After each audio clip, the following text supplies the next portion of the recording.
Bonjour à tous, bienvenue sur l'émission Parlons Travail. Aujourd'hui, on est à nouveau au Rose Festival et on est accueillis par deux jeunes filles du coup qui viennent d'arriver, qui sont bénévoles sur le Rose Festival. On a fait ça entre deux interviews. C'est vraiment à l'arrache, mais en tout cas, on est content de vous avoir. J'ai même pas demandé les prénoms. Alors déjà, je vais vous demander comment ça va et puis après, je vais vous demander de vous présenter et vous allez me donner les prénoms en même temps. Comme ça, on va pouvoir enquiller quoi. Bonjour, moi c'est Jeanne, ça va nickel. On est au Rose Festival, donc franchement c'est génial. Ok, moi ça va aussi super, c'est Ambrine et toujours en forme pour le Rose. Ok, super. Est-ce que vous faites les 2 jours du coup, dans les 3 jours du Rose? Ok. Ouais. Et vous êtes là que pendant la durée d'exploitation? Vous êtes là aussi avant ou après? On aurait pu venir avant ou après, mais on n'a pas pu avec nos emplois du temps, tout ça, donc on vient juste les 3 jours de festival. Ok. Et vous avez quel âge du coup? 19 ans. 19 ans. Toutes les deux? Ok, très bien. Même mois, même année, même jour peut-être, non? Non, pas du tout. Bon, Pas du tout. Elle est plus vieille. oh Ouais. là là. Je suis une 2005 pour ça. Oh là là, ok, très bien. Et est-ce que vous pouvez nous dire chacune pourquoi est-ce que vous avez... C'est la première fois que vous êtes bénévole? Non, c'est la deuxième fois. L'année dernière, on était au stand parking. Et cette année, on a fini au Merch. C'était notre choix numéro 1. Et en fait, c'est Ambrine qui a trouvé le filon sur Internet, qui me l'a envoyé l'année dernière. Qui me dit, ouais, regarde, c'est génial. T'as accès au festival gratuitement, en fait, pendant les 3 jours. Et juste, tu travailles sur des shifts. Et là, nos shifts, c'est 13h-16h ou 19h-22h. Du coup, tu peux profiter du festival à fond, gratuitement. Après, ouais, au sein des groupes, il y a une très bonne ambiance, Ouais. c'est toujours cool. Franchement, c'est super, c'est une expérience à vivre. On se régale, on vient plus tôt si on veut. Après, tu travailles un petit peu forcément, et c'est la contrepartie, mais ça vaut vraiment le jeu. Vraiment, ça se fait trop bien. Puis l'ambiance est super chill. Genre, comme elle dit, tout le monde est super sympa. Tout le monde est dans l'ambiance festival. Donc en fait, tu rigoles un peu avec tout le monde. Tu t'entends bien, ouais. Ouais, c'est ça. Vous étiez copine? Vous êtes copine déjà? Ouais, on est copines du Ok, lycée. très bien. Ouais. Et donc du coup, vous avez dit, on va faire ça entre copines. C'est ça, ouais, l'année dernière, vraiment, je l'ai motivée, je lui ai dit, viens, Jeanne, on y va et tout, on essaye, on candidate. Et on a été pris, et on s'est dit, bon, la première année, on fait parking, comme ça, on rentre dans le système, tout ça, pour pouvoir reprendre l'année prochaine. Et voilà, on est encore là. Et on espère continuer l'année d'après, tout ça, retrouver les mêmes bénévoles, tout ça. Ok, super. Parce que la première année, c'est compliqué de rentrer, et après, c'est plus simple, ou comment ça se passe? Après, on sait pas, ils nous ont pas trop expliqué sur ça. Mais forcément, quand t'arrives, t'es les nouveaux, ils te mettent pas au meilleur stand. C'est pas toi qui choisis. Et encore plus, là, nous, on est au Merch, c'est le stand qui est le plus demandé de tous les bénévoles. Donc, Avec le VIP, quand même, faut préciser. Donc forcément, quand t'arrives, ils te mettent pas forcément là où tu veux être direct. Ok, c'est un peu comme les placiers qu'il y a dans les marchés. Il faut connaître le placier, puis C'est il ça. t'arrange, il te met au bon truc. C'est ça. Surtout que cette année, il y a eu beaucoup plus de demandes au niveau bénévole. Du coup, ça a été plus difficile pour les nouveaux d'entrer. Enfin, on n'a pas beaucoup de nouveaux qui sont rentrés cette année. Mais même s'il y en a, je pense, beaucoup au parking. Mais c'est vrai qu'ils ont eu, je sais plus combien, plus de 3000 demandes pour être bénévole ou un truc comme ça. Ça a été très très long de trier les candidatures pour attribuer tous les postes. Ok, et c'est combien de bénévoles en fait le Rose Festival? En fait, il y a plusieurs équipes. Déjà, il y a toutes les équipes parking. Donc il y a 9 parkings, je crois. Ouais, il y en a beaucoup. Au Donc parking, on est beaucoup. ils sont hein. quand même 5 à 10 par parking. 9 parkings différents.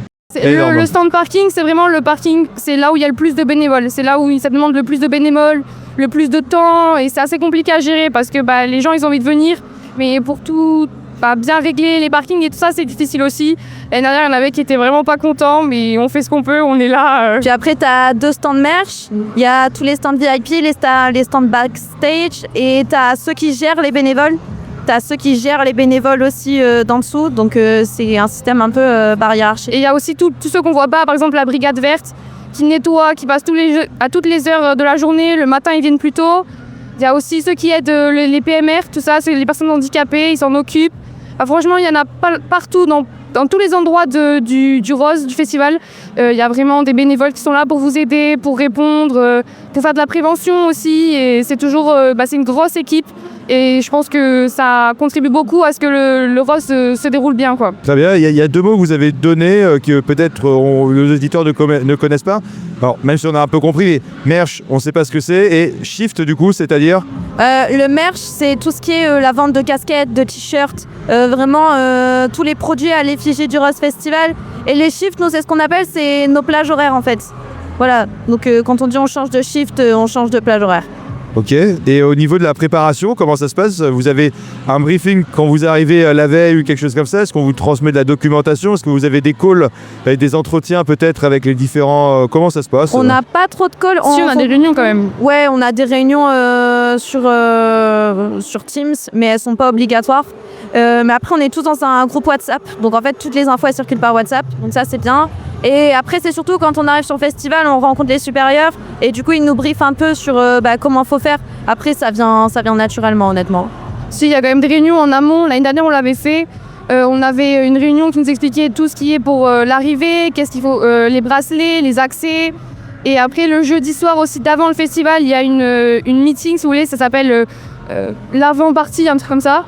Et tous les bénévoles se réunissent avant, on nous fait visiter le lieu du festival pour qu'on sache un peu tout, où sont les parkings par exemple, avec l'équipe parking, où sont les stands de merch, tout ça.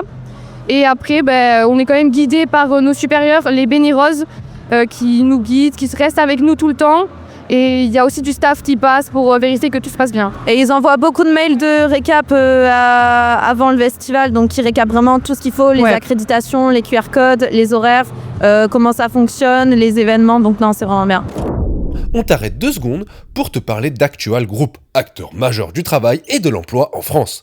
Travail intérimaire, recrutement, accompagnement et formation, tu trouveras forcément ce qu'il te plaît dans le lien en description. Maintenant, on repasse tout de suite au podcast. Ok, donc ça va, quand vous arrivez ici, vous n'êtes pas trop perdu, peut-être la première journée avant de faire le repérage. Ouais, voilà, c'est ça. Surtout la deuxième année, ça va un peu là, mieux. Ça va, là, on est rodé. Hein. Non, puis ils nous présentent quand même les espaces, ils nous guident un peu où est-ce qu'il y a tel et tel service. Donc franchement, ça va. Et c'est quoi les différents jobs qu'on peut faire du coup sur bénévole? Il y a l'accueil des personnes handicapées, du coup, PMR et PSH. On peut être dans le côté VIP, donc là on va venir, je sais pas trop ce qu'ils font, mais je pense qu'ils rangent un petit peu, ils ramènent des objets, ils gèrent les accréditations un petit peu. Après il y a quoi d'autre? Il y a les backstage. Ouais, backstage. Il y a les backstage, donc gérer un peu avec les artistes, je crois, mais ça on nous a pas trop expliqué. Et après il y avait aussi la mascotte. Tu peux faire mascotte aussi. Ok, vous avez déjà fait mascotte vous? Non, on voulait pas trop. Vous voulez pas? Non, c'est pas trop notre kiff. Ouais, comme c'est rigolo comme ça, on fait les photos avec les gens nous aiment bien. Ouais, mais on a chaud dans la mascotte. Après il y a plein d'autres choses aussi. Ah si, il y a enquête aussi, il y a des gens qui passent, je sais pas si vous les avez vus dans le festival avec des petits panneaux et qui vous remplissent des enquêtes pour savoir si ça se passe bien, qu'est-ce qui sera amélioré, tout ça. Et il y a aussi une équipe qu'on appelle l'équipe volante. Donc là c'est une équipe qui va venir remplacer dans tous les différents pôles. S'il manque quelqu'un par exemple, pour un exemple, s'il manque quelqu'un au merch, une personne de l'équipe volante peut venir pour remplacer cette personne. D'accord, voilà. Donc d'avoir de la polyvalence sur les secteurs et c'est des profils qui doivent être assez complets parce que, ok, très bien. Et comment on fait pour devenir bénévole en fait? Comment ça se passe? Il y a un formulaire en ligne qui est mis, donc il faut postuler, il faut vérifier. C'est quand les dates?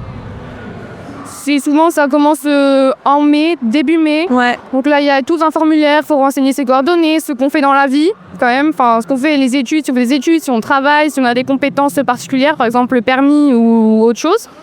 Il faut faire une petite lettre de motivation quand même pour expliquer. Et il demande aussi par exemple si on a eu d'autres expériences en tant que bénévolat. Et après on va devenir trier, ranger par ordre ce qu'on veut faire comme équipe.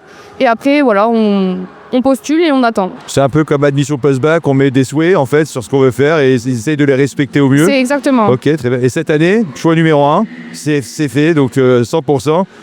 Et du coup, là, on a pas mal parlé du festival, mais vous, en fait, dans votre vie, en règle générale, qu'est-ce que vous faites? Moi, je suis en communication marketing événementiel. D'accord, très bien. Ah oui, tu es au bon endroit, du coup. Ouais, carrément. Moi, j'adore. C'est vraiment ce que j'aime. Donc, je suis pas du tout dans tout ce qui est communication de ça. Je rentre en 2e année de médecine. Une spécialisation, peut-être pas cette année, mais en tout cas, que tu souhaites viser?